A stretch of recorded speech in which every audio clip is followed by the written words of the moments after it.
Bapak Ibu, saudaraku yang terkasih dimanapun berada, saya menyampaikan sebuah renungan singkat yang bertemakan ketika aku lelah. Saya membacakan ayat firman Tuhan dari kitab Amsal pasal 30 ayat 1.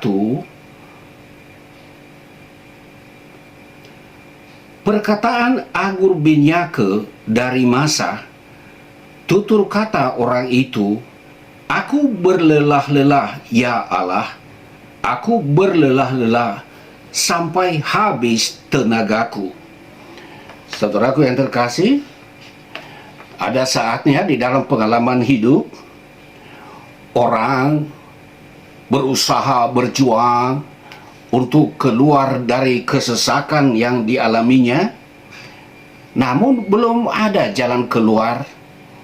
Ia semakin berusaha, semakin mencari jalan keluar, tetapi belum ada solusi yang didapatkan. Sampai ia bisa lelah. Dan Agur bin Yake mengatakan, habis tenaga. Tapi ketika ia berlelah-lelah dan habis tenaganya, ia ingat kepada Tuhan, sehingga ia berkata, ya Allah. Pengalaman lelah ini dialami secara langsung dalam pengalaman hidupnya oleh seorang nabi yang bernama Nabi Yunus, karena ia ingkar dari panggilan Tuhan dan akhirnya ia ditelan oleh ikan besar. Dan sebagaimana kitab suci mencatat bahwa ia berada di dalam perut ikan selama 3 hari 3 malam. Dalam perut ikan itu ia berjuang. Bagaimana ia bisa hidup? Ia lelah. Ia berteriak-teriak kepada Tuhan. Dan dia ingat kepada Tuhan. Sehingga ia, kalau kita lihat di dalam Yunus pasal yang kedua ayat 7, Yunus berkata di dalam perut ikan, ketika jiwaku letih lesu di dalam aku, teringatlah aku kepada Tuhan, dan sampailah doaku kepadamu ke dalam bait-Mu yang kudus. Ketika jiwanya sudah lelah, Yunus ingat kepada Tuhan. Sama seperti Agur bin Yake tadi, dia ingat kepada Allah.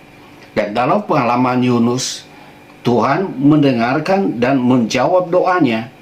Sehingga kemudian atas perintah Tuhan, ikan yang menelannya memuntahkannya di atas pantai, dan kemudian Yunus hidup. Allah berdaulat dan Allah setia. Itulah sebabnya ketika kita berada di dalam kesesakan, ingatlah kepada Tuhan Allah kita. Berserulah kepadanya, sebab Allah sangat baik dan Ia siap menolong. Semoga renungan ini membuat kita selalu kita ingat kepada Sang Pencipta ketika jiwa kita sudah lelah dan bahkan mungkin kita sudah merasa kehabisan tenaga. Tuhan memberkati.